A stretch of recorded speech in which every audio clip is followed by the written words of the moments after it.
തിരക്കുകളുടെ ലോകത്തിൽ തൊട്ടടുത്തുണ്ടായിട്ടും കണ്ടെത്താനാവാതെ പോകുന്ന ഒരു അമൂല്യനിധിയെ തേടിയുള്ള യാത്രയാണ് ഇന്ന്. പട്ടണത്തിൻ്റെ തിരക്കുകളിൽ നിന്നും പ്രകൃതിയുടെ ശാന്തതയിലേക്ക് ഒരു യാത്ര. കാനന ഭംഗി ആസ്വദിച്ച് പ്രകൃതിയുടെ സൗന്ദര്യത്തിലൂടെ ഒരു യാത്ര.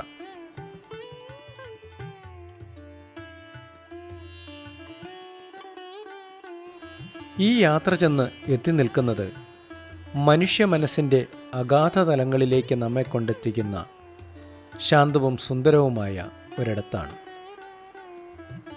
നിശബ്ദതയുടെ ആഴത്തെ അറിയുവാനും അതിലൂടെ പ്രപഞ്ചത്തിൻ്റെ നാഥനായ ദൈവത്തെ ഉൾക്കൊള്ളുവാനും നമ്മെ സഹായിക്കുന്ന ഒരിടം.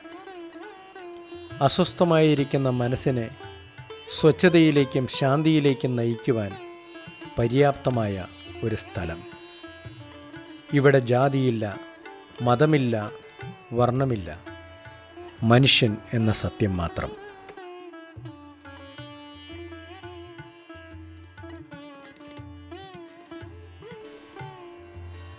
ഇതാണ് ശാന്തിസദൻ.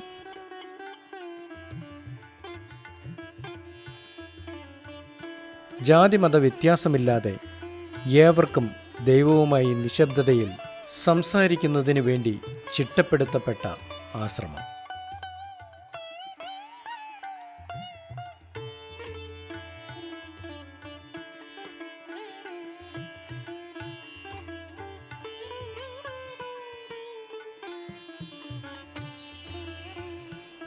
ഇത് ഭാരതീയ കാഴ്ചപ്പാടിൽ രൂപകൽപ്പന ചെയ്തിരിക്കുന്ന ഒരു ആശ്രമമാണ്. ആത്മീയമായ ആഴങ്ങളിലേക്ക് പ്രവേശിച്ച് ദൈവത്തെ അറിയുക എന്ന ആശയമാണ് ഈ ആശ്രമത്തിനുള്ളത്.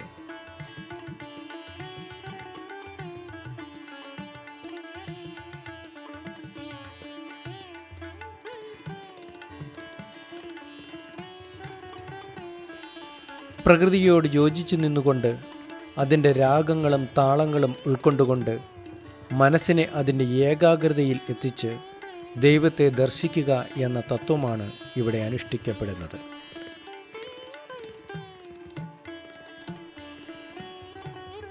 എല്ലാ ജീവജാലങ്ങളും പരസ്പരം സഹവർത്തിത്തോടെ കഴിയുന്ന ഒരിടം.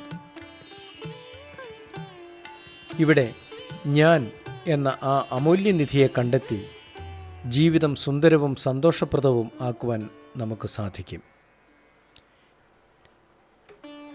കേവലം ധനജടിക മോഹങ്ങളുടെ സാക്ഷാത്കരണമല്ല യഥാർത്ഥവും നീണ്ടു നിൽക്കുന്നതുമായ സമാധാനമെന്നും അത് ആത്മാവിൽ നിന്നും ഉരുത്തിരിയുന്നതാണ് എന്നുമുള്ള സത്യം ഈ ആശ്രമം നമുക്ക് മനസ്സിലാക്കി തരുന്നു.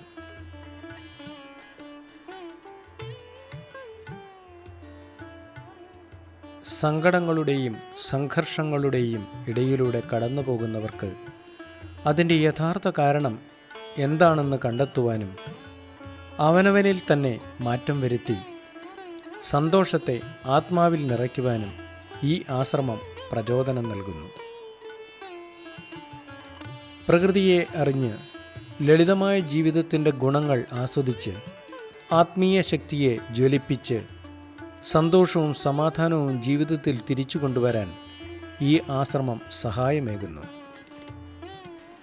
ഇത് സ്വാമിയച്ചൻ എന്ന പേരിൽ അറിയപ്പെടുന്ന ഫാദർ ഇമ്മാനുവേൽ വട്ടക്കുഴി, ഈ ആശ്രമത്തിൻ്റെ സ്ഥാപകൻ. പ്രകൃതിയും മനുഷ്യനും ജീവജാലങ്ങളും പരസ്പരം ബന്ധപ്പെട്ടിരിക്കുന്നുവെന്നും എല്ലാറ്റിനും ഈശ്വരചൈതന്യം ഉൾക്കൊള്ളുന്നുവെന്നുമുള്ള അദ്ദേഹത്തിൻ്റെ വീക്ഷണത്തിൽ നിന്നുമാണ് ഈ ആശ്രമം രൂപീകൃതമായത്. ഞാനൊരു കത്തോലിക്ക വൈദികനാണ്. എൻ്റെ അടിസ്ഥാനപരമായ ഒരു മാനസിക ഭാവം ആത്മാർത്ഥതയാണ്, സിൻസിയറിറ്റി. അപ്പോൾ ഈ ആധ്യാത്മികതയെ വെച്ചുകൊണ്ട് ഉള്ള അന്വേഷണങ്ങൾ തുടങ്ങി. അപ്പോൾ ഞാനൊരു അന്വേഷകരായിരുന്നു ചെറുപ്പം മുതൽ. അത് സുവിശേഷത്തിലും പിന്നീട് അത് തെളിഞ്ഞു വന്നു. അന്വേഷിക്കും, നിങ്ങൾ കണ്ടെത്തും. അപ്പോൾ എന്താണ് ഈ ദൈവം? എവിടെയാണ് ഈ ദൈവം ഇരിക്കുന്നത്? ഈ ദൈവത്തെ എങ്ങനെ കണ്ടെത്താം? ഇങ്ങനെയൊക്കെയുള്ള ചില അടിസ്ഥാന ആശയങ്ങളിൽ ഒതുങ്ങി എൻ്റെ ഗവേഷണം മുന്നോട്ട് കൊണ്ടുപോയി. അങ്ങനെയുള്ള എൻ്റെ യൂണിവേഴ്സിറ്റി സ്റ്റഡീസിൽ അന്വേഷണം, പരീക്ഷണം, നിരീക്ഷണം, ഗവേഷണം, സാക്ഷാത്കരണം, അങ്ങനെയുള്ള പല പടികളിലൂടെ കടന്ന് അങ്ങനെ വന്നു കഴിഞ്ഞപ്പോൾ ഈ ദൈവം ജീവൻ്റെയും ജീവിതത്തിൻ്റെയും ആധാരവും കേന്ദ്രബിന്ദുവാണ്. ആ ദൈവത്തെക്കുറിച്ച് ഒറ്റ വാക്കിലോ ഒരു ദൈവശാസ്ത്ര ശാഖയിലോ ഒരു മതത്തിൽ മാത്രമോ ഒതുങ്ങി നിന്നുകൊണ്ടുള്ള വീക്ഷണം പരിപൂർണമാവില്ല എന്നുള്ള ഒരു ബോധ്യം എനിക്ക് വന്നു. അപ്പോൾ അങ്ങനെയുള്ള ഒരു എന്താണ് ആധ്യാത്മികത, എന്താണ് ഈ ദൈവം എന്നുള്ള ഒരു അന്വേഷണം എൻ്റെ PhDക്കുള്ള പഠനത്തിൽ വളരെ വളരെ പ്രധാനപ്പെട്ടതായിരുന്നു. അങ്ങനെ വന്ന അഭിഷിക്താനന്ദൻ എന്ന് പറയുന്ന ഒരു ഭാരതീയ ക്രിസ്തീയ സന്യാസിയെ കുറിച്ച് നമ്മുടെ ഉപനിഷത്തുകളും സുവിശേഷ ആദർശങ്ങളും ഒക്കെ താരതമ്യം ചെയ്തും ഇടകലർന്നും പരസ്പര പോഷകങ്ങളായും പരസ്പര പൂരകങ്ങളായും നിലനിന്നുകൊണ്ട് ദൈവാനുഭവ കേന്ദ്രീകൃതമായ ഒരു സന്യാസിയുടെ ലോകമായിരുന്നു എൻ്റെ പ്രബന്ധ വിഷയം.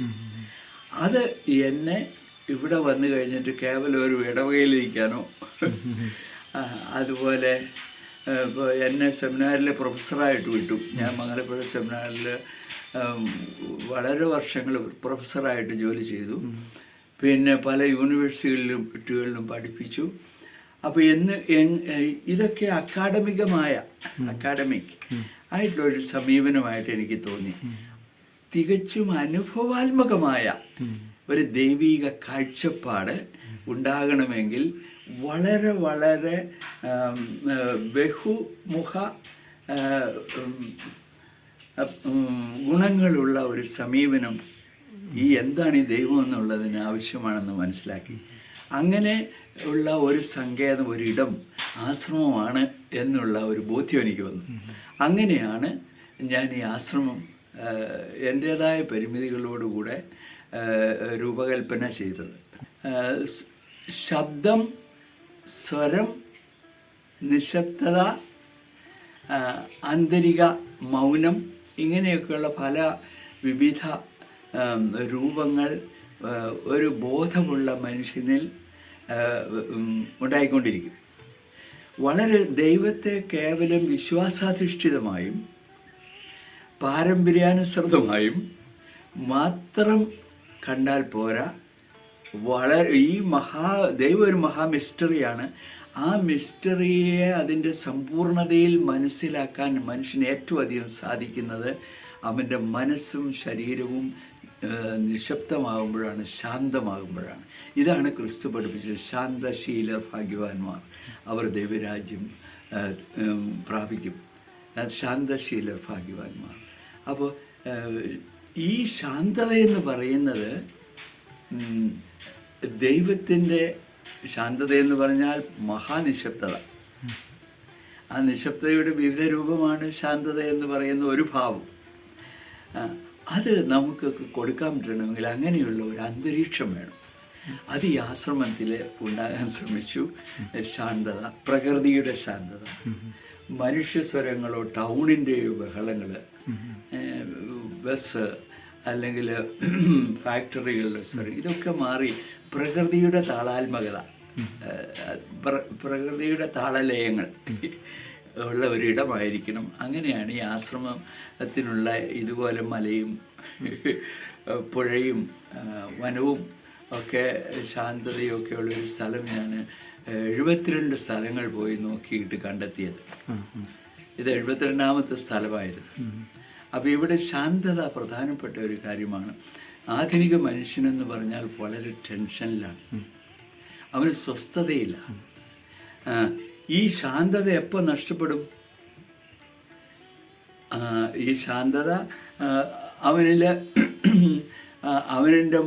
അവൻ്റെ സിസ്റ്റത്തിൽ നിന്ന്, അല്ലെങ്കിൽ അവൻ്റെ ബ്രെയിനിൽ നിന്ന്, അല്ലെങ്കിൽ അവൻ്റെ ഉള്ളിൽ നിന്ന് പോകുമ്പോഴാണ് അശാന്തി വരുന്നത്. ഇത് ഈ ശാന്തതയെന്ന് ശാന്തതയും സന്തോഷവും സംതൃപ്തിയും സഹോദരങ്ങളാണ്.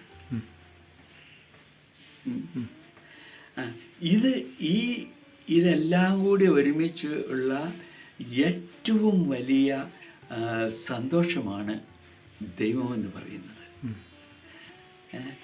അത് ദുഃഖങ്ങളെയെല്ലാം അതിജീവിച്ചിട്ടുള്ള ദൈവത്തിൻ്റെ പൂർണ്ണമായ ഒരു കുറവുമില്ലാത്ത സംതൃപ്തിയുടെ കേദാരമായിട്ടുള്ള ഒരവസ്ഥയാണ് ഈ ആനന്ദം അല്ലെങ്കിൽ സന്തോഷമെന്നൊക്കെ പറയുന്നത്, ദൈവിക സന്തോഷം എന്ന് പറയുന്നത്. അതാണ് ക്രിസ്തുമതത്തിൻ്റെ പാരമ്യത. എൻ്റെ സന്തോഷം പൂർണ്ണമാകുന്നതിന് വേണ്ടിയാണ് ഞാൻ വന്നിരിക്കുന്നത്. അപ്പോൾ അങ്ങനെയുള്ള ഞാൻ ഒത്തിരി ഗുരുക്കന്മാരെയൊക്കെ തേടിപ്പോയിട്ടുണ്ട്, ഇന്ത്യയിലും ഇന്ത്യക്ക് പുറത്തുമുള്ള. പക്ഷേ യേശു കേന്ദ്രീകൃതമായ ഒരു അന്വേഷണത്തിൽ ഒരു പുരോഹിതൻ എന്ന നിലയിൽ മാത്രമല്ല, യേശുവിനെ മഹാപുരോഹിതൻ, നിത്യപുരോഹിതൻ എന്നൊക്കെ നമ്മൾ പറയും. പക്ഷെ ആ ഒരു സങ്കല്പത്തിനും അതീതമായി യേശു ഒരു ദൈവത്തെക്കുറിച്ച് നൽകിയിട്ടുള്ള സകല ഉത്തരങ്ങളും, ഇനിയൊന്നും കൂട്ടിച്ചേർക്കാനില്ലാത്ത പൂർണ്ണതയിൽ നൽകിയിട്ടുള്ള വെളിപ്പെടുത്തലുകൾ ഈ സുവിശേഷങ്ങളിലുണ്ട്.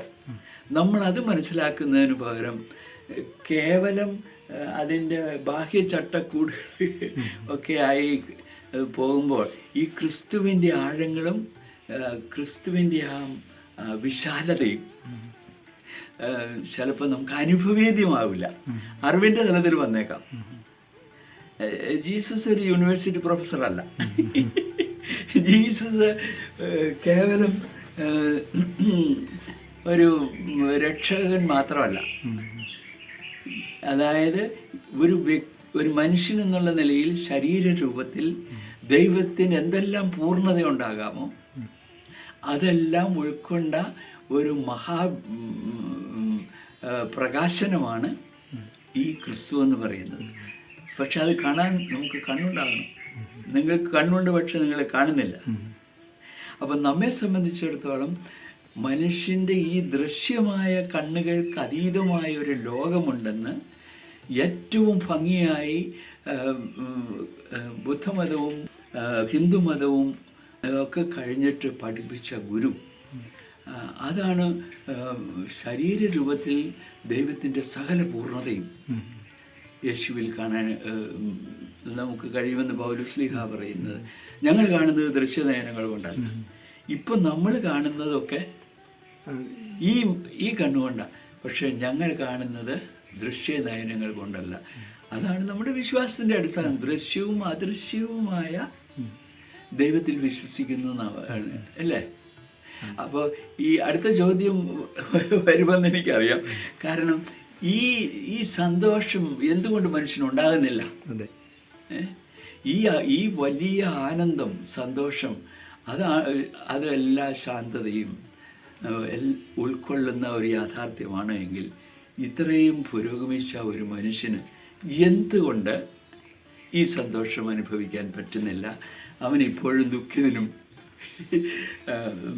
ടെൻഷൻ പിടിച്ചവനും പല കാര്യ വ്യഗ്രതകളിലുള്ളവനുമായി ജീവിക്കുന്നു. എന്താണ് അതിന് കാരണം? ഒന്ന്, എന്താണ് സന്തോഷമെന്ന് മനുഷ്യർക്ക് അറിഞ്ഞുകൂടാ. യഥാർത്ഥ സന്തോഷം എന്താണ് എന്ന് മനുഷ്യർക്ക് അറിഞ്ഞുകൂടാ. യഥാർത്ഥ സന്തോഷമെന്ന് പറയുന്നത് വസ്തുനിഷ്ഠമല്ല, വ്യക്തിനിഷ്ഠമാണ്, പേഴ്സണലാണ്, വസ്തുനിഷ്ഠമല്ല. ഒരു ഉദാഹരണം ഞാൻ പറഞ്ഞാൽ, ഒരു ഇത് വസ്തുനിഷ്ഠമല്ല എന്ന് പറയുന്നതിന് ഉദാഹരണം ഞാൻ പറയാം. അതായത് ഒരു പൂച്ചയ്ക്ക് ഒരു 20,000 രൂപയുടെ ഒരു ചെക്ക് എഴുതി അതിൻ്റെ മുന്നിലേക്ക് ഞാൻ ഇട്ടുവെച്ചു. അവന് ഒരു താല്പര്യവും കാണിക്കില്ല. അതിൻ്റെ വില അവൻ അറിയാൻ പാടില്ല. നേരെ മറിച്ച് ഒരു ചെറിയ ഇറച്ചി കഷ്ണോ ആഹാരമോ വിട്ടുകൊടുത്താൽ അവൻ വളരെ സന്തോഷത്തോടെ ചാടിപ്പിടിക്കും. ഒരേ വസ്തു തന്നെയാണ്, പക്ഷെ ഈ പറയുന്ന 20,000 രൂപയുടെ ചെക്ക് ഒരു മനുഷ്യന് വിലപ്പെട്ടതാണ്. അപ്പൊ ഇത് വസ്തുനിഷ്ഠ അല്ല, വ്യക്തികളുടെ ഇതാണ്. ഈ പറയുന്ന പൂച്ച ഇറച്ചിയിൽ സന്തോഷം കണ്ടെത്തുന്നു, പട്ടി മാംസത്തിൽ സന്തോഷം കണ്ടെത്തുന്നു. പക്ഷേ മനുഷ്യൻ ഒരു ഒരു വലിയ ചെക്കില് അല്ലെങ്കിൽ പണത്തിൽ സന്തോഷം കണ്ടെത്തുന്നു. ഇതെല്ലാം ഓരോ വ്യക്തിയെയും ആശ്രയിച്ചാണ് ഇരിക്കുന്നത്. ചിലർക്ക് ഒരു കള്ളുകുടിയന് അവന് കള്ള് കാണുമ്പോൾ ഉണ്ടാകുന്ന സന്തോഷം ഒരു പൂ ഉണ്ടാകണമെന്നില്ല. അതെന്താ അങ്ങനെ? അത് വ്യക്തിനിഷ്ഠമാണ്. ഇതുപോലെ ദൈവം എന്ന് പറയുന്നത് ദൈവത്തിൻ്റെ ഛായയിൽ സൃഷ്ടിക്കപ്പെട്ട മനുഷ്യനിലാണ് ഉള്ളത്. ഞാൻ നിങ്ങളോട് കൂടെയുണ്ട്, ഞാൻ നിങ്ങളോട് കൂടെ എപ്പോഴും ഉണ്ട്. അതിൻ്റെ ഒരു ബാഹ്യ പ്രകാശനമാണ് നിത്യായുസ്സിൽ ഞങ്ങൾ വിശ്വസിക്കുന്നു എന്ന് പറയുന്നത്. നിത്യമായ ആയുസ്, ആ നിത്യമായ ആയുസ് അവിടെ ഇരിക്കുന്നു. ദൈവം നിത്യനാണെന്ന് നമ്മൾ പറയും. ഈ നിത്യമായിട്ടുള്ള ഒരു യാഥാർത്ഥ്യത്തിനെ സത്യമെന്ന് പറയാൻ പറ്റും. ആ സത്യം എവിടെയാണ് എന്നുള്ള അന്വേഷണത്തിൽ നിന്ന് വരുമ്പോൾ അത് നമ്മൾ വ്യവഹരിക്കുന്ന ദൈവം എന്ന ആ നാമത്തിലാണ്. ദൈവത്തിനൊരു പേര് കൊടുക്കാൻ പറ്റുകയില്ല. ഇപ്പോൾ ഇന്നത്തെ കാലഘട്ടത്തിൽ ദൈവത്തിന് നമ്മൾ സാധാരണ കൊടുക്കുന്ന ദേവാലയത്തിൽ സന്നിഹിതനായിരിക്കുന്നു എന്നുള്ള ആ പേര് മാത്രം കൊടുത്താൽ പൂർണ്ണമാവുമെന്ന് എനിക്ക് വിശ്വാസമില്ല. ദൈവം ഇല്ലാത്ത ഒരിടം കാണിച്ചു തരാൻ പറ്റുമോ? ഇല്ല. അവനിലാണ് ഞാൻ ജീവിക്കുന്നത്, അവനിലാണ് ഞാൻ ചരിക്കുന്നത്, അവനിലാണ് എൻ്റെ അസ്തിത്വം. ആകാശവും ഭൂമിയും ദൈവത്തെ സ്തുതിക്കുന്നു. ആകാശവും ഭൂമിയും സർവസൃഷ്ടിജാലമേ ദൈവത്തെ സ്തുതിക്കുക. അപ്പോൾ ഇങ്ങനെയുള്ള ഒരു സ്തുതിക്കുക, എന്നിൽ നിന്ന് പുറത്തുള്ള ഒരു ദൈവത്തെ സ്തുതിക്കുക എന്നുള്ള അനുഭവമാണ് ഭൂരിഭാഗം ആളുകൾക്കും ഉള്ളത്. എൻ്റെ ഉള്ളിൽ അസ്തിത്വാത്മകമായി എൻ്റെ ബോധതലത്തിൽ സന്തോഷം നിറഞ്ഞു നിൽക്കുന്ന ഒരു അസ്തിത്വമാണ് ഈ ദൈവം എന്നുള്ള ഒരു തിരിച്ചറിവ് എന്നിൽ എന്ന് സൂര്യൻ ഉദിക്കുന്ന പോലെ ഉദയം ചെയ്യുന്നുവോ അന്നാണ് ഞാൻ ദൈവാനുഭവമുള്ളവനായിത്തീരുന്നത്. എൻ്റെ അനുഭവമാണ്, എൻ്റെ വ്യക്തിനിഷ്ഠമായ അനുഭവമാണ്. അതുകൊണ്ട് നിങ്ങൾ കണ്ണുകൊണ്ട് പക്ഷെ നിങ്ങൾ കാണുന്നില്ല എന്നൊക്കെ പറഞ്ഞതുപോലെ ഒരു മനസ്സ് അതിനു വേണ്ടി പാകപ്പെട്ടിട്ടുണ്ടെങ്കിൽ, ആ വാക്കുകളൊക്കെ പ്രധാനം. ഇതിന് ഒരു മനസ്സ് അതിനു വേണ്ടി പാകപ്പെട്ടിട്ടുണ്ടെങ്കിൽ, ഈ സന്തോഷം അനുഭവിക്കാനുള്ള യോഗ്യത അതിനുണ്ടെങ്കിൽ, കണ്ണു കണ്ടിട്ടില്ലാത്തതും ഹൃദയം ആസ്വദിച്ചിട്ടില്ലാത്തതുമായ ആ ആനന്ദം കർത്താവിനെ സ്നേഹിക്കുന്നവർക്ക് ദൈവം ഒരുക്കി വച്ചിരിക്കുന്നത് ആ മഹാനന്ദം, പരമാനന്ദം നുകരുക എന്നുള്ളത് ആധ്യാത്മികതയുടെ ഏറ്റവും അടിസ്ഥാന തത്വമാണ്. ദുഃഖിച്ചു കഴിയാൻ ഒരു മനുഷ്യനെയും ദൈവം അനുവദിക്കുന്നില്ല. ടെൻഷൻ വരുമ്പോഴും മനുഷ്യന് ദുഃഖമാണുള്ളത്. ഏറ്റവും വലിയ സന്തോഷത്തിൽ അവന് ടെൻഷനില്ലല്ലോ. ഇല്ല. അപ്പോൾ ദൈവത്തെ ഏറ്റവും വലിയ ഈ ശാന്തി സമാധാനം എവിടെ കണ്ടെത്തും?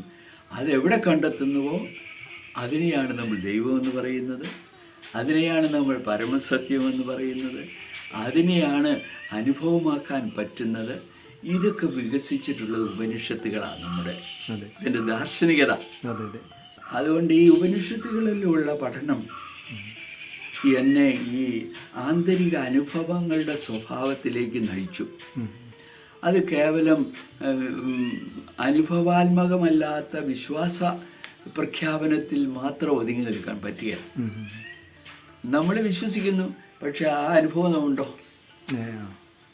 അപ്പോൾ വിശ്വാസവും അനുഭവമായി പൂത്ത് തളുത്ത് ഫലമണിയണം. അതാണ് അന്വേഷിക്കുമ്പോൾ കണ്ടെത്തുക. അതാണ് ചില മിസ്റ്റേക്കുകൾ കണ്ടത്. ഇനി എനിക്ക് വേറെ ഒന്നും വേണ്ട, മതി. ഇനി എനിക്കൊന്നും വേണ്ട, മതി. ഇത്രയും വലിയ ഒരു സന്തോഷവും സംതൃപ്തിയും അനുഭവിക്കുന്ന ഒരവസ്ഥയുണ്ടെങ്കിൽ ഈ ഭൗതിക വസ്തുക്കളിൽ നിന്നൊക്കെ അവൻ വിടവാങ്ങേണ്ടി വരും. അതായത് ഒരു റോക്കറ്റ് വിടുകയാണ്, അത് കത്തി തീരും. ഇതുപോലെ എല്ലാം ഉപേക്ഷിച്ച് എൻ്റെ പിന്നാലെ വരാൻ പറഞ്ഞതിൻ്റെ കാതലിതാണ്. എല്ലാ വസ്തുക്കളെക്കാൾ ഉപരിയായി ദൈവത്തെ സ്നേഹിക്കാൻ പറഞ്ഞതിൻ്റെയും കാതലിതാണ്. എല്ലാം ഉപേക്ഷിച്ചു, എല്ലാത്തിനും അതീതമായിട്ടുള്ള മഹാസത്യമുണ്ടല്ലോ, ഇനി എനിക്കൊന്നും വേണ്ട, ഞാൻ സംതൃപ്തനാണ്. എനിക്ക് അങ്ങനെയുള്ള ഒരു കണ്ടെത്തലിൻ്റെ ഒരു സംതൃപ്തി, ഇത് വാക്കുകളിൽ പറയാൻ പറ്റുന്ന ഒരു കാര്യമല്ല. അതാണ് ഉപനിഷത്തുകളിൽ കഠോപനിഷത്തിലാണ് പറയുന്നത്. യാതൊന്ന് കണ്ടാൽ ഇനി വേറൊന്നും കാണേണ്ടതായിട്ടില്ലയോ, യാതൊന്ന് കിട്ടിയാൽ ഇനി വേറെ ഒന്നും കിട്ടേണ്ടതായിട്ടില്ലയോ, യാതൊന്ന് അനുഭവിച്ചാൽ ഇനി വേറൊന്നും അനുഭവിക്കേണ്ടതായിട്ടില്ലയോ, ആ സത്യം, ഇനി വേറൊന്നും വേണ്ട, മതി. അതാണ്, അതുകൊണ്ടാണ് ഈശോ പറഞ്ഞ എല്ലാം ഉപേക്ഷിച്ചിട്ട് എൻ്റെ പിന്നാലെ വരാൻ പറയുന്നത്. പിന്നെ കിടക്കുന്നതാണ് അപ്പൻ പ്രധാനപ്പെട്ട, അമ്മ പ്രധാനപ്പെട്ട, ഭാര്യ പ്രധാനപ്പെട്ട, മക്കൾ പ്രധാനപ്പെട്ട, സ്വത്ത് പ്രധാനപ്പെട്ടതാ. ഇതൊക്കെ ഉപേക്ഷിച്ച് എൻ്റെ പിന്നാലെ വരാനായിട്ട് പൂർണ്ണത ആഗ്രഹിക്കുന്ന വരാനായി ഈശോ പറഞ്ഞു. അപ്പം നമ്മുടെ ടെൻഷൻ മക്കളെക്കുറിച്ച്, പിള്ളേരുടെ ഭാവിയെക്കുറിച്ച്, സ്വത്തിനെക്കുറിച്ച്, ഈ ഭൗതിക നേട്ടങ്ങളെക്കുറിച്ചൊക്കെ നമ്മൾ ഒത്തിരി തൽപരരാകുമ്പോൾ ടെൻഷൻ വരും. കാരണം ഒരു വസ്തുവിനോട് അടുക്കുമ്പോൾ നമുക്ക് ടെൻഷൻ ഉണ്ടാവും. ടെൻഷൻ ഇല്ലാത്തതുമായിട്ട് ബന്ധപ്പെടുമ്പോഴേ നമുക്ക് ടെൻഷൻ ഇല്ലാതാവുകയുള്ളൂ. തീയിലേക്ക് നെയ്യ് ഒഴിച്ചാൽ ആളിക്കത്തും, എണ്ണ ഒഴിച്ചാൽ ആളിക്കത്തും, നേരെ ഒഴിച്ച് വെള്ളം ഒഴിച്ചാൽ തീ കെടും, ഇല്ലേ? അതുപോലെ ഈ ഭൗതികത എന്ന് പറയുന്നതിൽ സന്തോഷം കണ്ടെത്താൻ മനുഷ്യന് പറ്റുകയില്ല. അതുകൊണ്ടാണ് നിങ്ങളെല്ലാം ഉപേക്ഷിച്ച് എൻ്റെ പിന്നാലെ വരിക. നിങ്ങൾ ഈ ലോകത്തിൻ്റെ അല്ല, നിങ്ങൾ ഈ ലോകത്തിൻ്റെ അല്ല, നിങ്ങൾ ദൈവത്തിൻ്റെ മക്കളാണ്. അങ്ങനെ ഇത് ഈ ദൈവത്തിൻ്റെ മക്കളെന്നൊക്കെ പറയുന്നത് വളരെ വളരെ ഉയർന്ന ഒരു കാഴ്ചപ്പാടാണ്. നമ്മൾ അതുപോലെ ഈ യേശു ക്രിസ്തുവിനെ വിശ്വസിക്കുക എന്ന് പറഞ്ഞാൽ അന്വേഷിച്ചിട്ട് ഇതുപോലെയുള്ള ഒരു ദൈവത്തെ കാണിച്ചു തന്ന, വഴി കാണിച്ചു തന്ന ഒരു ഗുരുവിനെ പിൻചെല്ലുക. അങ്ങനെയാണ് യേശുവിൻ്റെ ശിഷ്യരായിത്തീരുന്നത്. ഞാൻ വഴിയാണ്, ഞാൻ പ്രകാശമാണ്, ഞാൻ എന്നെ അനുഗമിക്കുന്നവൻ ഒരിക്കലും ദുഃഖിക്കുകയില്ല, നിങ്ങൾക്ക് ഞാൻ ജീവൻ വാഗ്ദാനം ചെയ്യുന്നു, നിങ്ങൾ ഈ ലോകത്തിൻ്റെ അല്ല, നിങ്ങൾ സഹോദരങ്ങളാണ് എല്ലാവരും, മുന്തിരിവള്ളിയും ശാഖകളും പോലെ. എനിക്ക് പ്രത്യേകിച്ച് അപ്പനോ അമ്മയോ ഒന്നുമില്ല. എനിക്ക് യേശു പറഞ്ഞില്ലേ, ഈ ആന്തരിക സ്വാതന്ത്ര്യം ഏറ്റവും അധികം പുഷ്പിച്ച് വിടർന്ന് വിളങ്ങി നിൽക്കുന്നത് യേശുവിൽ നമുക്ക് കാണാൻ കഴിയും. ഒരു മനുഷ്യന് ടെൻഷൻ ഉണ്ടാകുന്ന ഒരു വീടുണ്ടാക്കാനാണ്. ഈശോ പറയുന്നത് എനിക്ക് വീടില്ല, കുറുനരികൾക്ക് മാളങ്ങളുണ്ട്, പക്ഷികൾക്ക് കൂടുണ്ട്, പക്ഷെ എനിക്ക് വീടില്ല. അങ്ങനെ മനുഷ്യൻ കാര്യമായി കരുതുന്നതെല്ലാം ഉപേക്ഷിച്ചിട്ടുള്ള പരമാനന്ദത്തിൻ്റെ പരിപൂർണത ഘനീഭവിച്ച് ഉള്ള ഒരു സ്ഥിതിവിശേഷം, അതും ഒരിക്കലും കുറഞ്ഞു പോകാത്തത്, അറിയും തോറും അനുഭവിക്കും തോറും തീരാത്തത്, നിത്യമായിട്ടുള്ളത്, അത് ആരൊളിച്ചു വെച്ചാലും തെളിഞ്ഞു വരുന്നത്, പ്രകാശം പോലെ തെളിഞ്ഞു വരുന്നത്, ആ ദൈവത്തെ നിങ്ങൾ സത്യത്തിലും അരൂപിയിലും, അത് അരൂപിയാണ്, ആരാധിക്കുക. നിങ്ങൾ പ്രാർത്ഥിക്കുമ്പോൾ പള്ളിയിൽ പോയിരുന്ന് പ്രാർത്ഥിക്കാൻ ഒരിക്കലും ഈശോ പറഞ്ഞിട്ടില്ല. ഞാൻ പള്ളിയിൽ പോകുന്നതിനെതിരായിട്ട് പറയല്ലത്, വളരെ സൂക്ഷിച്ചു വേണം പറയാൻ. സാധാരണ മനുഷ്യർക്ക് അങ്ങനെയുള്ള പ്രതീകങ്ങൾ ആവശ്യമാണ്. നേരെ മറിച്ച് ഗുഹകളിലും വനാന്തരങ്ങളിലുമൊക്കെ കഴിഞ്ഞിട്ട് നമ്മളുടെ ക്രിസ്തീയ മിസ്റ്റിക്കുകളും അതുപോലെ ഇന്ത്യയിലെ ഋഷി ഈശ്വരന്മാരും ഒക്കെ അവർ ഗുഹയിൽ താമസിച്ചു. അങ്ങനെയൊക്കെയുള്ള ഒരു ജീവിതക്രമമുണ്ട്. പക്ഷെ ഈ ഭൂമിയിൽ എല്ലാം ഉപേക്ഷിക്കാതെ നമുക്ക് ഈ സന്തോഷം കിട്ടുകയില്ല. അതുകൊണ്ട് അങ്ങനെയുള്ള ഒരു ചെറിയ ട്രെയിനിങ് കൊടുക്കാൻ പറ്റിയ ഒരു സ്പിരിച്വൽ ക്ലിനിക് ആണ് ഈ ആശ്രമം. അഗാധമായി പ്രാർത്ഥിക്കുന്നവരിടം, അഗാധമായി ധ്യാനിക്കാൻ പഠിക്കുന്നവരിടം, നിശബ്ദത പാലിക്കാൻ പറ്റുന്നവരിടം, ജാതിമതങ്ങൾക്ക് അതീതമായി ഉള്ള ഒരു ദൈവിക മാനവിക കൂട്ടായ്മ, അങ്ങനെയൊക്കെയുള്ള ജാതിമത ഭേദമന്യേ ഏവരും സോദരത്തേന വാഴുമൊരിടം ഇതെന്ന് ശ്രീനാരായണ ഗുരു പറഞ്ഞു. അപ്പം അങ്ങനെയൊക്കെയുള്ള ഒരിടമാണ് ഈ ആശ്രമം എന്ന് അഗാധമായി പ്രാർത്ഥിക്കുന്ന ഒരിടം, ജാതിക്കും മതത്തിനും അതീതമായ ഒരിടം. അതുകൊണ്ട് ഇവിടെ എല്ലാ തരത്തിലുള്ളവരും വരും. ഇപ്പോൾ ഹിന്ദുക്കൾ വരും, അല്ലെങ്കിൽ പാവപ്പെട്ടവരും, അച്ഛനൊന്ന് പ്രാർത്ഥിക്കണം, ഞാൻ ആകപ്പാട് തകർന്നു വച്ചാ. അതുപോലെ ഓരോ പ്രശ്നങ്ങളാണ്. അപ്പോൾ എനിക്കതിനുള്ള കഴിവില്ല. പിന്നെ ദൈവത്തിൻ്റെ ശക്തി പ്രകടമാകാൻ ദൈവമഹത്വത്തിന് വേണ്ടിയുള്ള ഒരിടം എന്നുള്ള നിലയ്ക്ക് പ്രാർത്ഥിക്കും. അത് ഫലപ്പെടുമെന്നാണ് അവർ പറയുന്നത്. അപ്പോൾ ഈ ആശ്രമം എന്ന് പറയുന്നത് ആധുനിക മനുഷ്യനൊരു ആവശ്യമാണ്. ഈ മനസ്സ് ശാന്തമാകുമ്പോഴാണ് ഈ കടൽ ശാന്തമാകുന്നത് പോലെ പരമാനന്ദത്തിലേക്ക് വരാൻ പറ്റുന്നു. ഇനി ആ അശാന്തി വരുന്നത് എന്തുകൊണ്ടാണ്? നമ്മൾ നിർമ്മലരല്ലാത്തതുകൊണ്ട്. നിർമ്മല ഹൃദയരെ ദൈവത്തെ കാണുമെന്നാണ് ഈശോ പഠിപ്പിച്ചേക്കണം. നമ്മുടെ സ്വാർത്ഥത, ഇതെൻ്റെ, അല്ലെങ്കിൽ ഇതെല്ലാവരുടെയുമാണ്. ഇത് ഈ ദൈവം എന്നെ ഒരു നിമിത്തമായിട്ട് ഇങ്ങനെ ഉപയോഗിച്ചു എന്നുള്ളതല്ലാതെ ഇത് എൻ്റെ ആശ്രമം എന്ന് പറയാൻ എനിക്കില്ല. ഇവിടെ ഗുരു എന്ന് പറയാനായിട്ട് ക്രിസ്തുവാണ് ഈ ആശ്രമത്തിൻ്റെ ഗുരു. അപ്പം പിന്നെ ഒരു വേലക്കാരനൊക്കെ കാണൂലേ ഒരു തോട്ടത്തിൻ്റെ. അല്ല, ഇവിടുത്തെ ഒരു തോട്ടക്കാരൻ അവിടെ നിൽക്കുന്നു, അവിടെ അച്ഛൻ എവിടെ ഇരിക്കണമെന്ന് ചോദിച്ചാൽ അച്ഛൻ അവിടെയാണ് താമസിക്കുന്നത്, വഴി കാണിച്ചു കൊടുക്കും. ഇതുപോലെ ഇതാ ദൈവം എന്ന് പറഞ്ഞു കൊടുക്കാനുള്ള ഒരു ഇടം. വലിയ ഒച്ചപ്പാടുകളോ വലിയ സ്ഥാനമാനങ്ങളോ ഒന്നുമില്ല. ഒരു സാധാരണ സഹോദരൻ. ആരാ എൻ്റെ അപ്പൻ, ആരാ എൻ്റെ അമ്മ, ആരാ എൻ്റെ സഹോദരൻ, ദൈവത്തിൻ്റെ ഇഷ്ടം നിർവഹിക്കുന്നവരൊക്കെയാണ് എൻ്റെ രക്തബന്ധത്തിൽപ്പെട്ടവരെക്കാൾ കൂടുതൽ എന്നോട് ബന്ധപ്പെട്ടിരിക്കുന്നതെന്ന് ക്രിസ്തു പറഞ്ഞേക്കണം. ഒന്ന് നിങ്ങൾ പ്രാർത്ഥിക്കുമ്പോൾ കഥകറച്ച് വലിയ പദങ്ങൾ ഉപയോഗിക്കാതെ രഹസ്യമായി പ്രാർത്ഥിക്കാനൊക്കെ അല്ലേ ഈശോ പറഞ്ഞേക്കണത്, അല്ലേ? ഈ കോടികൾ മുടക്കി മനുഷ്യരെ കഷ്ടപ്പെടുത്തി പള്ളി പണിയുന്നതിലൊന്നും അർത്ഥം കാണാൻ എനിക്ക് പറ്റുന്നില്ലെന്ന് ഞാൻ പറയുന്നുള്ളൂ. അതിനെയൊന്നും വിമർശിക്കാൻ ഞാൻ ആളല്ല. പക്ഷെ എനിക്ക് ഈ മനുഷ്യരെ കഷ്ടപ്പെടുത്തി അങ്ങനെ വലിയ ദേവാലയങ്ങൾ പണിയണം. പിന്നെ ആർട്ടിസ്റ്റിക് കോൺട്രിബ്യൂഷൻ, ആർട്ടിസ്റ്റിക് ആയിട്ടുള്ള നിർമ്മിതികളൊക്കെ അതിനർത്ഥമുണ്ട്, ഇല്ലെന്ന് ഞാൻ പറയുന്നില്ല. പക്ഷെ അത്യാവശ്യമാണോ എന്ന് എനിക്കറിയാൻ പാടില്ല. അത്യാവശ്യമായ ഒന്നേ ആവശ്യമുള്ളൂ, അത് കണ്ടെത്തി ജീവിക്കാനായിട്ട് ശ്രമിക്കുക. അത് ഇനി ഇത് സാധിക്കുമോ? ഈ സന്തോഷത്തിൽ പങ്കുവറ്റി ജീവിക്കാൻ പറ്റുമോ? പറ്റുമെന്നുള്ളതിന് എന്തോറും തെളിവാണ് ഈ വിശുദ്ധരെല്ലാം. ഫ്രാൻസിസ് അസീസി, അദ്ദേഹത്തിൻ്റെ ഈ ആത്മജ്ഞാന ബോധ തലം വളരെ വികസിതമായിരുന്നു. ചെന്നായ പോലും സഹോദര എന്ന് വിളിക്കാൻ പറ്റും. ഇപ്പം ഞാൻ സഹോദര എന്ന് വിളിച്ച് ചെന്നായ എന്നാൽ ചെന്നായനെ പിടിച്ചിരുന്നു, ഇല്ലേ? പക്ഷെ അവന് ഫ്രാൻസിസിനെ സംബന്ധിച്ചിടത്തോളം സൂര്യനെ സഹോദരനെന്നും ചന്ദ്രനെ സഹോദരി എന്നും. അപ്പോൾ സകല പ്രാപഞ്ചികമായ നിലനിൽപ്പും എല്ലാം ഈ ദൈവികതയിൽ ഉൾച്ചേർന്നിരിക്കുന്നതാണ്. അതുകൊണ്ടാണ് ദൈവം സർവ്വവ്യാപി. യുവതലമുറയോട് ഈ ശാന്തതയെക്കുറിച്ച്, ഈ ശാന്തമായ ഒരു ജീവിതത്തെക്കുറിച്ച് ഫാദറിന് പറയാനുള്ള ഒന്ന്, അതൊരു അന്വേഷണപരമായ ചോദ്യമാണ്.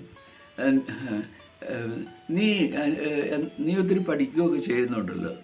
SLC ആദ്യം, അത് കഴിഞ്ഞൊരു കോളേജ്, ഡിഗ്രി, അല്ലെങ്കിൽ പിന്നെ സ്പെഷ്യലൈസേഷനൊക്കെ വരുന്നുണ്ടല്ലോ.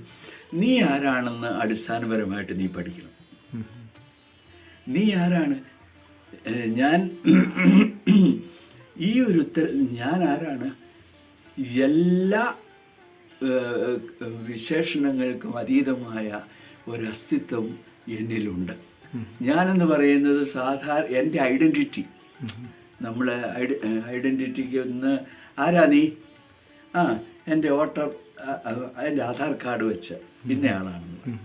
ഒരു തെളിവ്, അല്ലെങ്കിൽ വോട്ടേഴ്സ് ലിസ്റ്റ്, അല്ലെങ്കിൽ നീ ആരാണ്, ഞാൻ ഇന്ന നാമധാരിയാണ്, ഇല്ലേ? അതെ.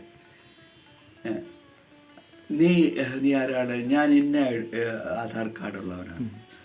അപ്പം നീ ഒരു ഇന്ത്യക്കാരനാണല്ലേ. ഇനി നീ ആരാ, ഞാനൊരു അധ്യാപകനാണ്. അപ്പം നിൻ്റെ തൊഴിലിനെ ആസ്പദമാക്കിയാണ് നീ നിൻ്റെ ഐഡൻറ്റിറ്റി തീരുമാനിക്കുന്നത്. നീ ആരാ, ഞാനൊരു കുട്ടിയാണ്.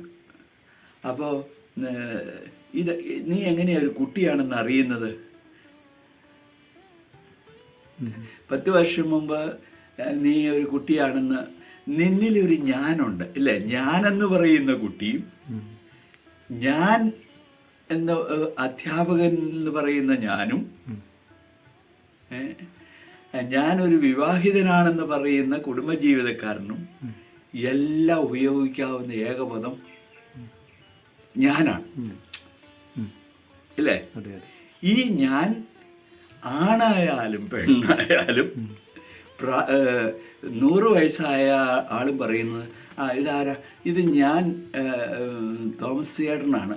80 വയസ്സായാലും ഈ ഞാൻ ആ ചേട്ടന് 80 വയസ്സായ ആ ചേട്ടൻ ബാലനായിരിക്കുമ്പോഴും ആ ഞാനും ഇപ്പം 80 വയസ്സായിരിക്കുന്ന ഞാനും ആ ചേട്ടന് പറയാനുള്ളത് ഞാനാണ്. ഈ ഞാൻ എന്ന് പറയുന്നത് ഒരു പേരും ഇല്ലേലും എനിക്ക് പറയാൻ പറ്റും.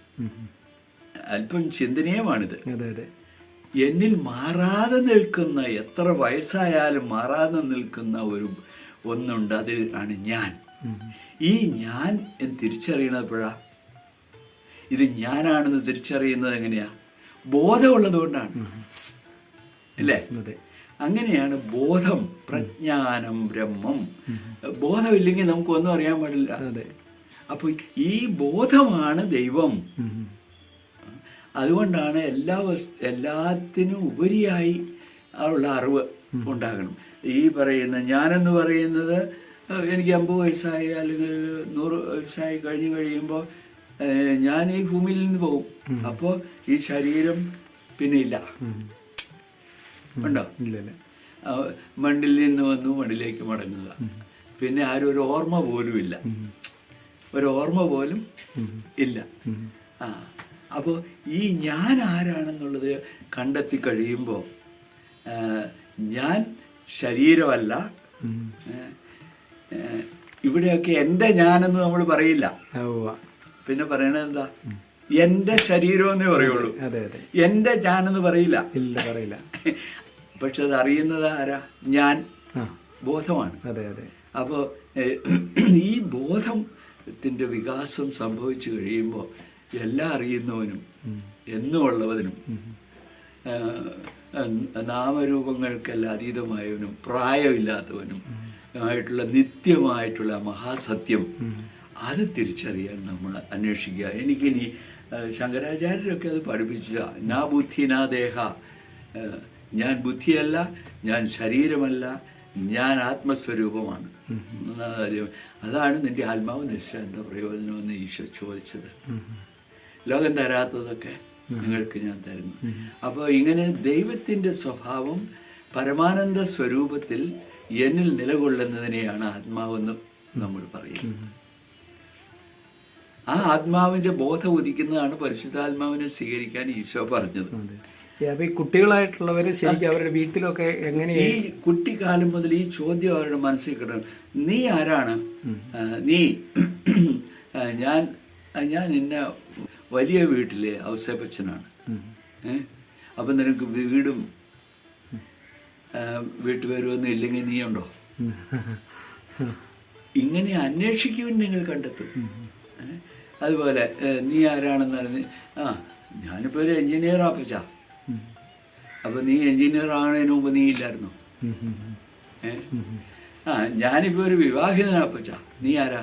ഞാനൊരു വിവാഹിതനാണ്. അപ്പോൾ നീ വിവാഹം കഴിച്ച് നീ മരിച്ചു പോയാൽ നീ ഇല്ലേ? അപ്പോൾ ഇതിങ്ങനെ ചോദ്യങ്ങൾ ചോദിച്ച് വരുമ്പോൾ എന്നിൽ മാറ്റമില്ലാതെ നിലകൊള്ളുന്നത് ഞാനാണ്. ഈ ഞാൻ പ്രത്യക്ഷപ്പെടുന്നത് ജീവനുള്ളത് കൊണ്ടാണ്. ഞാൻ ജീവിക്കുന്നു. എന്നിൽ ഈ ജീവൻ പ്രത്യക്ഷപ്പെടുന്നത് എങ്ങനെയാണ്? അത് ആത്മാവുള്ളത് കൊണ്ടാണ്. ആത്മാവ് പോയാൽ പിന്നുള്ളത് മരിച്ചല്ലേ, അല്ലേ? ഇതിങ്ങനെ വളരെ യുക്തിപരമായി പടിപടിയായിട്ട് ഒരു മനുഷ്യന് ബോധ്യം വരുന്ന വിധത്തിലുള്ള അനുഭവമായി കുട്ടിക്കാലം മുതൽ നമ്മൾ പഠിപ്പിച്ചാൽ അനിഷേധ്യമാണ്. അതെ, കുട്ടികളൊന്നും വഴിതെറ്റാതെ അവർ ശാന്തമായിട്ട് സമാധാനം അവന് ഈ പറയുന്ന ലൗകിക നേട്ടങ്ങൾക്ക് അതീതമായ ഒരു തലം, ഒരു വശം, ഒരു സത്യമുണ്ട് എന്ന് അവന് മനസ്സിലായി കഴിഞ്ഞാൽ പിന്നെ അതിനെ നിഷേധിക്കാൻ അവന് പറ്റുകയില്ല. ഇപ്പൊ ഈ വരുന്നതിനൊക്കെയുള്ള ആത്മഹത്യകളും പ്രശ്നങ്ങളും ഒക്കെ അവരുടെ അവസാനിച്ചു പോകും. ഞാൻ അവനെ സംബന്ധിച്ചിടത്തോളം എൻ്റെ ആത്മാവിനെ ഖനിക്കാൻ എനിക്ക് പറ്റുകയെന്നുള്ള ബോധം ഉണ്ടെങ്കിൽ അവൻ ആത്മഹത്യ ചെയ്യാൻ പോകും. ചെയ്യില്ല. ഈ ശരീരവും ജീവനും അല്ലേ നഷ്ടപ്പെടുന്നു. അല്ലാതെ അവൻ്റെ ആത്മാവ് വല്ലയിടത്ത് ആത്മാവിനെ കൊല്ലാൻ പറ്റുമല്ലോ. അതുകൊണ്ടാണ് നിത്യായുസ്സിലും ഞങ്ങൾ വിശ്വസിക്കുന്നുവെന്ന് ക്രിസ്ത്യാനികൾ പറയുന്നത്. ഇതെല്ലാം വളരെ ചിന്തിക്കുന്ന ഒരു മനുഷ്യന് വലിയ പ്രശ്നമൊന്നുമില്ല. ഇനി ഈ ഞാൻ തന്നെയാണ് 100 വയസ്സായാലും അല്ലെങ്കിൽ 70 വയസ്സായാലും ഞാനായിട്ട് നിലകൊള്ളുന്നത്. എൻ്റെ ശരീരത്തിൽ മാറ്റങ്ങൾ വരാം, എൻ്റെ സെല്ലുകൾ മാറാം, എന്നിൽ ഒത്തിരി മെറ്റാബോളിക്കൽ ചേഞ്ചസ് വരാം, പുതിയ പുതിയ ഹോർമോണുകളുണ്ട്. എങ്കിലും ഇതെല്ലാം എന്നിലല്ലേ നടക്കുക. അതുകൊണ്ടാണ് പറയുന്നത് ഈ എല്ലാ വീഴ്ച എൻ്റെ പിന്നാലെ വരിക, പൂർണ്ണ ഹൃദയത്തോടെ ദൈവത്തെ സ്നേഹിക്കുക എന്ന് പറയും. അല്ലേ? ഇപ്പോൾ ഒരു ആന ഇവിടെ വരികയാണെന്ന് വിചാരിച്ചു, നമ്മൾ പതുക്കെ പതുക്കെ ആനയാണല്ലോ വരണേ എന്നതുമില്ല. ആന നമ്മൾ കുത്താനായിട്ട് വരികയാണെങ്കിൽ നമ്മൾ സർവ്വശക്തി ഉപയോഗിച്ച് മരത്തിന് കൊടുക്കും, ഇല്ലേ? അത്രയും ശക്തി ഉപയോഗിച്ച് നമ്മൾ ദൈവത്തെ അന്വേഷിക്കുക, ആരാ ദൈവം എന്നുള്ളത് തീർച്ചയായിട്ടും കണ്ടെത്തും. അപ്പൊ സർവശക്തി ഉപയോഗിച്ച് ദൈവത്തെ അന്വേഷിക്കണം. ഇപ്പൊ ഒരു ആന വരുന്ന സിംഹം വരണം, ഒരു കാട്ടുപന്നി നമ്മളെ കൊല്ലാൻ വേണ്ടി വരുന്നു, നമ്മൾ സർവശക്തി ഉപയോഗിച്ച് പോകും. അത്രയും ശക്തി നമുക്ക് ഇതിനു മുമ്പ് ഉപയോഗിച്ചിട്ടുണ്ടാവില്ല, അല്ലേ? എന്നാലും ശക്തി ഉണ്ടായിരുന്നല്ലോ. അപ്പം ഇതെല്ലാം ദൈവത്തിൻ്റെ ഛായയിൽ സൃഷ്ടിക്കപ്പെട്ട മനുഷ്യന് ഈ സാധ്യതകളെല്ലാം ഉണ്ട്. ദൈവത്തിൻ്റെ ഒരു രൂപമാണ് ഈ മനുഷ്യനെന്ന് പറയുന്നത്. അല്ലാതെ ഇതെല്ലാം എൻ്റെ ആണെന്ന് പറഞ്ഞൊക്കെ നമ്മൾ അന്ധനെ നയിച്ച 2 പേരും കുഴിയിൽ വീഴും. നിങ്ങൾ പ്രകാശത്തിൻ്റെ മക്കളാണെന്ന് ഈശോ പറഞ്ഞു, അല്ലേ? ഇതാണ് ഈ പ്രകാശം, ഇതാണ് ആത്മീയത. അതിനാണ് നമ്മൾ ക്രിസ്ത്യാനികൾ പരിശുദ്ധാത്മാവിൻ്റെ വെളിച്ചം കിട്ടുക എന്ന് പറയുന്നത്. ബുദ്ധിയെ പ്രകാശിപ്പിക്കണമേ എന്ന് നമ്മൾ പരിശുദ്ധാത്മാവിനോട് പറയുന്നത് അതുകൊണ്ടാണ്. അപ്പം ഇങ്ങനെയുള്ള കുറേ അന്വേഷിക്കുക. അങ്ങനെ ഇളം തലമുറയെ നമ്മൾ ശരിയായ ഇന്നത്തെ നമ്മുടെ രീതിയിൽ പറഞ്ഞാൽ ശരിയായ ഒരു കാറ്റഗിസം ഈ കുട്ടികൾക്ക് ചെറുപ്പം മുതൽ കൊടുത്തു കഴിഞ്ഞാൽ പതുക്കെ പതുക്കെ അവരുടെ വളർച്ചയ്ക്ക് അനുസരിച്ച് ഇത് കഴിവുണ്ടല്ലോ, ഈ ചോദ്യത്തിൽ നമുക്ക് നിഷേധിക്കാൻ പറ്റിയല്ല. ഞാൻ ആരാണെന്ന് ഇതറിഞ്ഞ നമ്മുടെ രമണ മഹർഷി എന്ന് പറയുന്ന ഒരു സന്യാസി 1951 മരിച്ചുപോയി. തമിഴ്നാട്ടിൽ തിരുവണ്ണാമലൈ എന്ന് പറയുന്ന സ്ഥലത്ത് കോയമ്പത്തൂരിൽ നിന്ന് ഒരു 10 കിലോമീറ്റർ 10 മണിക്കൂർ ബസ്സിന് പോകണം. ഈ ഞാൻ ആരാണെന്ന് ഉള്ള അന്വേഷണത്തിൽ ജീവിച്ച ഒരു വലിയ മഹർഷിയായിരുന്നു അദ്ദേഹം. ഒരിക്കലും അദ്ദേഹത്തിൻ്റെ സായിപ്പന്മാരോ വലിയ ആളുകളൊക്കെ വരുമായിരുന്നു. അപ്പോൾ അദ്ദേഹത്തിന് നീ ആരാ? ഞാൻ ദൈവത്തെക്കുറിച്ച് പഠിക്കാൻ വന്നതാ. ഈ ദൈവത്തെക്കുറിച്ച് പഠിക്കുന്ന നീ ആരാ? നീ ഒരിക്കലും ഒരു സായിപ്പ് വന്ന് എനിക്ക് യോഗ പഠിക്കണം, വലിയ ആത്മീയ ഗ്രന്ഥങ്ങളൊക്കെ പഠിക്കണം, ഞാൻ ഏത് വഴിക്കാണ് പോകേണ്ടതെന്ന് ചോദിച്ചു. അന്നേരം രമണ മഹർഷി പറഞ്ഞു, വന്ന വഴിക്കോടെ തന്നെ തിരിച്ചു പോക്കണം പറഞ്ഞു.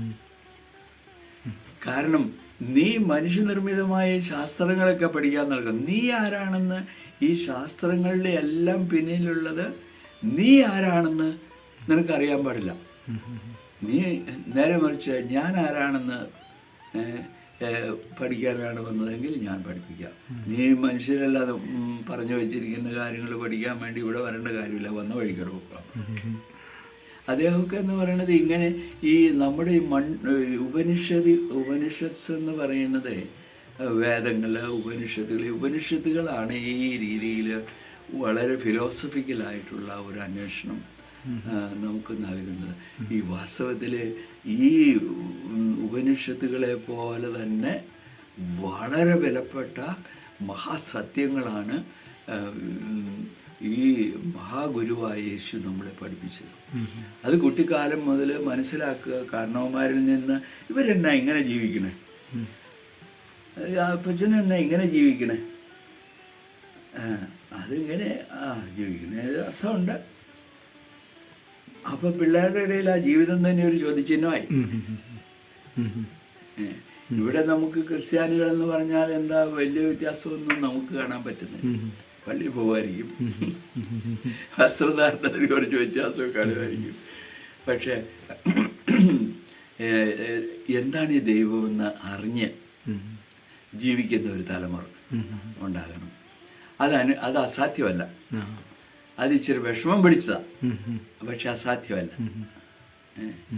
ഈ ഘടോപനിഷത്ത് പറയുന്ന പോലെ യാതൊന്ന് കണ്ടാൽ ഇനി വേറെ ഒന്നും കാണേണ്ട, യാതൊന്ന് കിട്ടിയാൽ ഇനി വേറെ ഒന്നും കിട്ടണ്ട, യാതൊന്ന് അനുഭവിച്ചാൽ ഇനി വേറെ ഒന്നും അനുഭവിക്കേണ്ടതില്ലയോ, അതെനിക്ക് തരണേ. അതാ പടിപടിയായിട്ട് ഈ ശിഷ്യര് ഗുരുവിനോടുള്ള അഭ്യർത്ഥനയാണ്.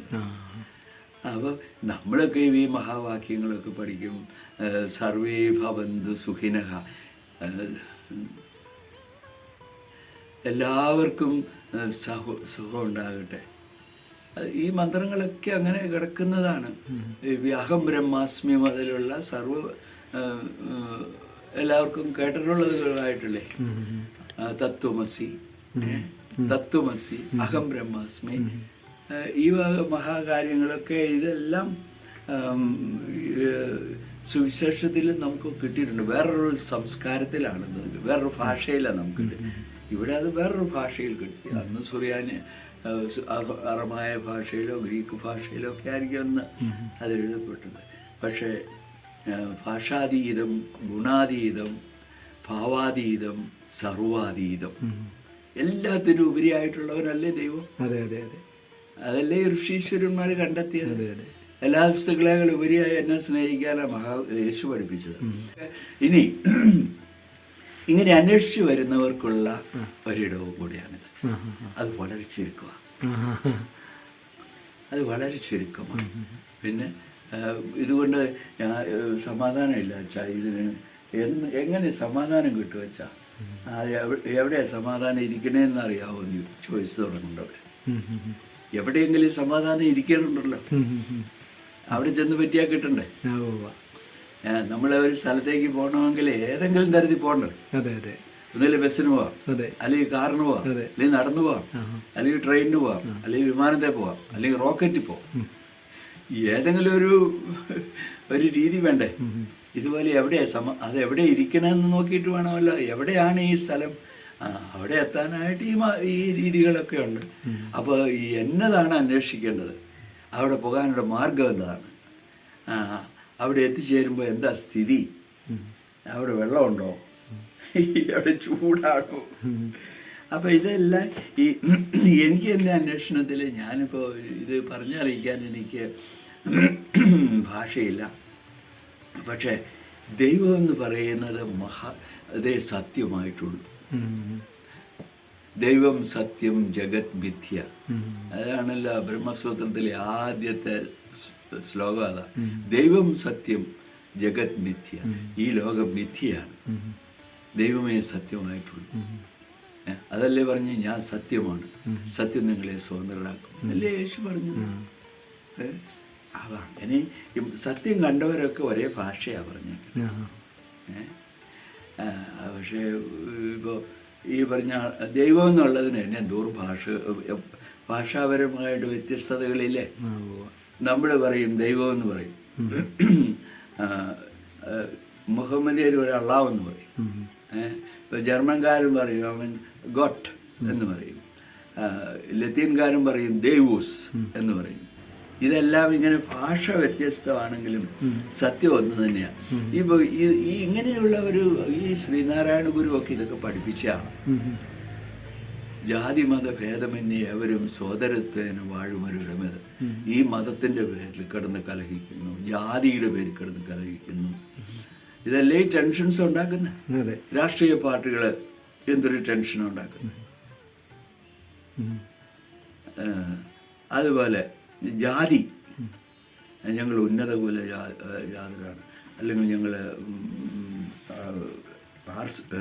ദളിതരാണ്, അല്ലെങ്കിൽ ഇങ്ങനെ ജാതിയും മതവും രാഷ്ട്രീയവും ഇതെല്ലാം കൊണ്ട് മനുഷ്യരെ ഇങ്ങനെ കഷ്ടപ്പെടുത്തുന്നു.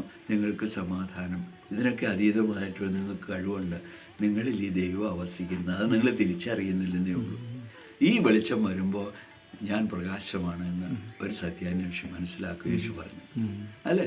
അതെ അതെ. പക്ഷെ ഈ രീതിയിൽ അന്വേഷിക്കണം. അറിയേണ്ട രീതിയിൽ അറിയണം.